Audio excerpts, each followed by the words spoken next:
Hello student, welcome to my channel. Today we will discuss the second lecture about the transformational rule. Transformational rule के हवाले से सबसे पहले मैं बताना चाहूँगी कि TGG या TG ट्रांसफॉर्मेशनल जनरेटिव ग्रामर का जो हम टॉपिक जो है प्रीवियस लेक्चर में डिस्कस कर रहे थे, किस तरीके से सेंटेंसेस जो हैं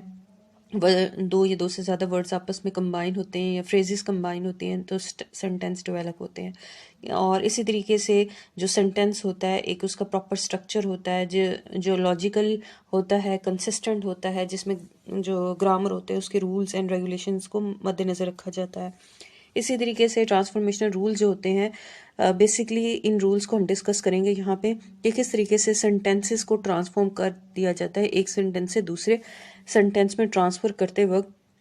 हम जो है किन चीज़ों का ख्याल रखते हैं। बेसिक जो सेंटेंस जो रूट जो सेंटेंस होता है जिसे कर्नल स्ट्रक्चर कहते हैं, कर्नल सेंटेंस कहते हैं, वहाँ से फर्दर उसमें चेंजेस लाई जाती हैं और मुख्तलिफ मेथड का इस्तेमाल किया जाता है। वो कहता है कि जो ट्रांसफॉर्मेशनल रूल है हमें ये लिबर्टी देता है कि जो बेसिक कर्नल सेंटेंस है उसको किस तरीके से आप मज़ीद एलेबरेट करेंगे और इस तरीके से अरेंजमेंट करेंगे डिफरेंट एलिमेंट्स ऑफ सेंटेंस, जिसमें आपका एडजेक्टिव आ जाता है, वर्ब आ जाता है, नाउन आता है, सब्जेक्ट होता है, इसकी खास पोजीशन होती है। इन सब को मिलाकर इनकी अरेंजमेंट इस तरह की जाए कि एक ऐसा सेंटेंस डेवलप किया जाए जो कि एक्सेप्टेबल फॉर्म हो, वेल फॉर्म्ड सेंटेंसेस हो। उसी सूरत में वेल फॉर्म सेंटेंसेस डेवलप होंगे जब हम उसके जो ग्रामर के जो बेसिक रूल्स हैं उसको फॉलो रखेंगे। और इसी तरीके से क्या पोजीशन है ऑब्जेक्ट की, सब्जेक्ट की, और लेकिन ये भी ज़रूरी है कि हम इसके डीप स्ट्रक्चर और जो सरफेस स्ट्रक्चर है दोनों का आपस में लिंक जुड़ा हो। और इसके अलावा हम इसको लॉजिकल एक ऐसा सेंटेंस डेवलप करते हैं, एक सेंटेंस से दूसरा सेंटेंस ऐसे बनाते हैं जो कि लॉजिकल भी हो, कंप्लीट मीनिंग कन्वे कर रहा हो, ठीक है, और इसी तरह सेल्फ कंसिस्टेंट भी हो कि पूरा सेंटेंस जो है हमें कंप्रीहेंड करवा दे अपने रीडर को कि क्या मीनिंग है इसके डीप और सरफेस स्ट्रक्चर के। इसी तरह consistent explanation of the competent subconscious linguistic ability को रिप्रेजेंट करता है। वो कहता है जो TG जो ट्रांसफॉर्मेशनल जनरेटिव ग्रामर रूल्स होते हैं वो टू काइंड्स के होते हैं। एक वो जिसके अंदर आप स्पेसिफाई हाउ द वर्ड, जिसमें एक ऐसा रूल होता है जिसमें वर्ड्स को कैसे कंबाइन करते हैं और वर्ड्स या फ्रेजेस को आपस में मिलाते हैं और एक सेंटेंस को डेवलप करते हैं, और किस तरीके से आप एक सेंटेंस से दूसरे सेंटेंस को डेवलप कर लेते हैं। ठीक है, एक रूल ये है, वर्ड्स या फ्रेजेस को कंबाइन करें और एक नया सेंटेंस डेवलप करें। इसी तरीके से अगर आप देखें तो हमने पीछे ट्री डायग्राम के बारे में भी पढ़ा था। जैसे यहाँ पे एग्जांपल दी गई है ट्रीसा हिट द बॉल। अब ट्रीसा हिट द बॉल हम इसे ट्री स्ट्रक्चर में देखें तो नाउन फ्रेज वर्ब फ्रेज में हम डिवाइड कर देंगे और फिर हम इसको इसकी जो है नाउन की पोजीशन, वर्ब की पोजीशन और सब्जेक्ट ऑब्जेक्ट सबको मद्देनजर रखते हुए चेंज लाते हैं कि इसमें इसके जो मायने हैं वो चेंज ना हो। Chomsky showed that the transformational grammar was more efficient. वो कहता है कि जो TG ग्रामर है वो मोर ज़्यादा एफिशिएंट होती है। रीजनिंग क्या है कि many sentences could be form from other sentences causes the transformational rule. कहते हैं हमें एडवांटेज देते हैं ट्रांसफॉर्मेशनल रूल्स कि हम इन रूल्स के थ्रू जो है एक सेंटेंसेस से मल्टीपल सेंटेंसेस को डेवलप करें। समटाइम हम कॉपिंग करेंगे, डिलीशन करेंगे, समटाइम हम रीऑर्डरिंग करेंगे, जो सेंटेंसेस की अरेंजमेंट को आगे पीछे करके उसके मीनिंग जो है उसको उसमें चेंज लाने की कोशिश करेंगे। समटाइम डिक्लेरेटिव सेंटेंसेस का इस्तेमाल करते हैं। ऑर्डर वाले सेंटेंसेस होते हैं जैसे close the door, shut the door, जिसमें अंडरस्टूड होते हैं कि इसका डीप स्ट्रक्चर क्या है। अब हम इसको फर्दर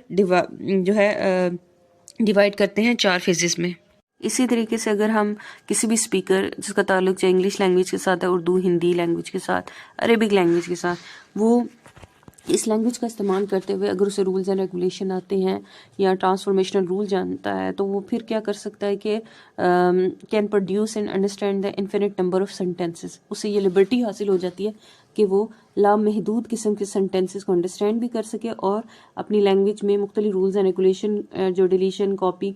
और रीऑर्डरिंग मेथड्स जो हैं उनको अडॉप्ट करते हुए जो है मल्टीपल जो है जो उसे लिबर्टीज़ मिलती हैं उसको यूज़ करते हुए इन्फिनिट नंबर ऑफ सेंटेंसेस को प्रोड्यूस कर सके और अंडरस्टैंड कर सके। अगर आप देखें तो टीजी या ट्रांसफॉर्मेशनल रूल्स जो होते हैं हमें हेल्प आउट कर रहे होते हैं कि किस तरीके से हम एक ऐसा न्यू स्ट्रक्चर ड्राइव कर सके, एक न्यू स्ट्रक्चर जो कर्नल बेसिक सेंटेंस होता है उससे न्यू स्ट्रक्चर डेवलप करें। लेकिन ये जब हम स्ट्रक्चर को डेवलप कर रहे होते हैं तो ये जो हमें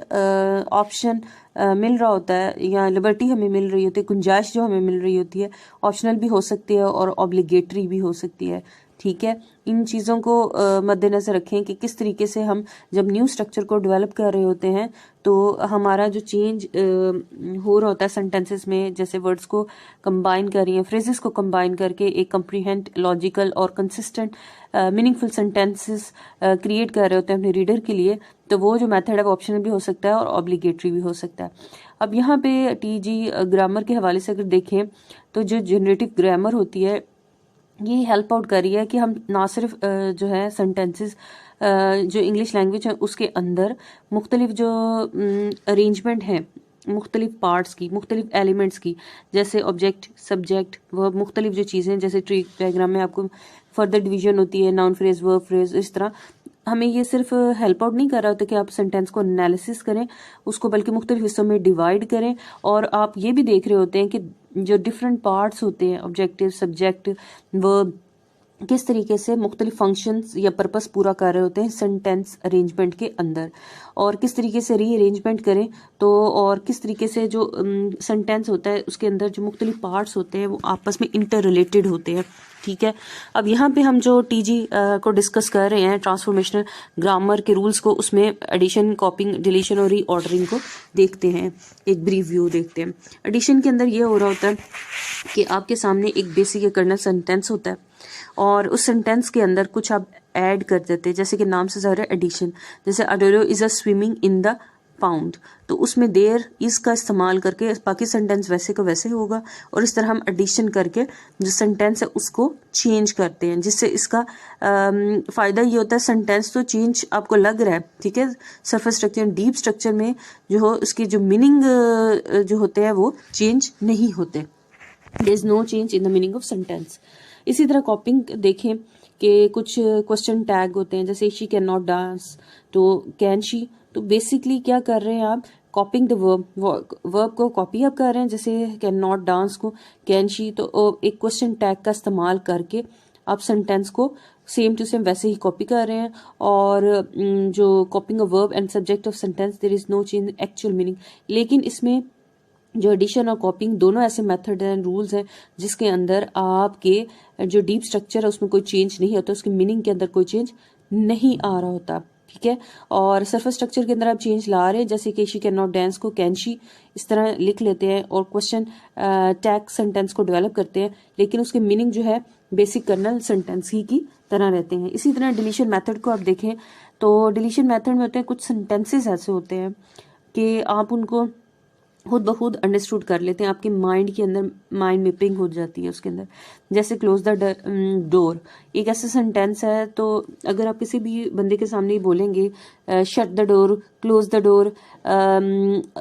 इस तरह के जो सेंटेंसेस हैं जिसमें ऑर्डरिंग का इस्तेमाल किया गया है, तो वो अंडरस्टूड होता है कि वो बंदा जो है दूसरे बंदे को जो है जो उसके बारे में बात कर रहा है। मीनिंग जो होते हैं उसके यही ड्राइव होते हैं कि you will close the door, you और विल से लगा दिए जाए तो इसके मीनिंग भी वही बनते हैं जो क्लोज द डोर है, ऑल्दो कि हम इस सेंटेंस के अंदर डिलीट कर देते हैं यू विल को और सिर्फ क्लोज द डोर को लेते हैं। सो वो कहता है कि are you and will are assume to be existing at the deep level but not at the surface. Surface जो हमें सामने सरफेस के ऊपर जो मेन हमें सेंटेंस पढ़ने से जो हमें इंफॉर्मेशन मिल रही होती है वो वही मीनिंग होती है जो डीप स्ट्रक्चर में होती है, लेकिन सरफेस तौर पर हम ऊपरी तौर पर हम इसके अंदर यू और विल का इस्तेमाल नहीं करते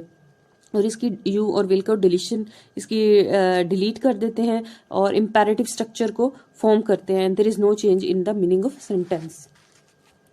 इसी तरीके से आप वर्ब फ्रेज के एक एग्जांपल यहाँ देख लें कि दो सेंटेंसेस हैं, ठीक है, दो सेंटेंसेस हैं और इसके अंदर हम इस तरीके से इसकी डिलीशन कर रहे हैं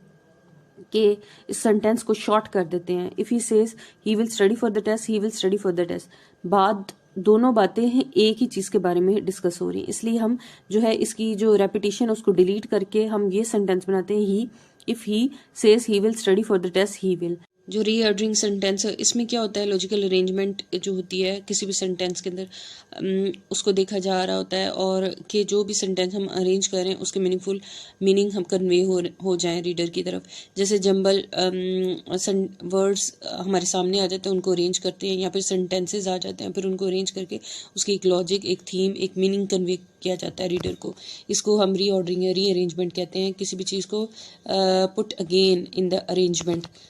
इसको कहा जाता है रीऑर्डरिंग ऑफ सेंटेंस। इसी तरीके से रूल्स के हवाले से देखें तो जब हम कोई भी सेंटेंस हमारे सामने आता है, सबसे पहले उसको रीड आउट किया जाता है, उसके मीनिंग को अंडरस्टैंड करने की कोशिश करते हैं, फिर उसमें डीप स्ट्रक्चर, सरफेस स्ट्रक्चर के लिंक को देखा जाता है, और अदर वर्ड्स, ऐसे वर्ड जो नाउन, वर्ब, एडजेक्टिव वगैरह के अलावा होते हैं, उन वर्ड्स को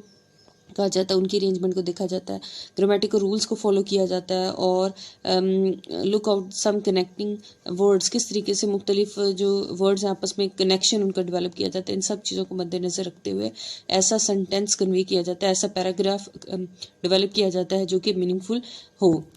इसी तरीके से ये एक छोटी सी एग्जांपल आप देखें तो John carried out the trash. अब मैंने जिस तरह ट्री डायग्राम में हम नाउन फ्रेज, वर्ब फ्रेज वगैरह सबको आइडेंटिफाई कर रहे थे, इसमें भी हम ये करते हैं, रीऑर्डरिंग में क्वेश्चन कर रहे होते हैं, who carried out the trash, John, तो ये है नाउन। और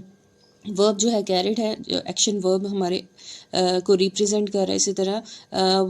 व्हाट कैरिड आउट ट्रैश, तो ये आपके ऑब्जेक्ट को रिप्रेजेंट कर रहा होता है। इस तरीके से हम सब्जेक्ट, ऑब्जेक्ट और वर्ब को आइडेंटिफाई करते हैं और उसकी अरेंजमेंट कर रहे होते हैं। इसी तरह का सेकंड जो सेंटेंस एग्जांपल है, दे प्लेड द ड्रम। अब यहाँ पे हु प्लेड द ड्रम, दे, जो कि एक प्रोनाउन है। इसी तरीके से जो प्लेड है वो वर्ब है, और इसी तरीके से जिस पर काम हुआ है वो ड्रम है जो कि ऑब्जेक्ट है। So it's all about the reordering of the sentence. Thank you very much.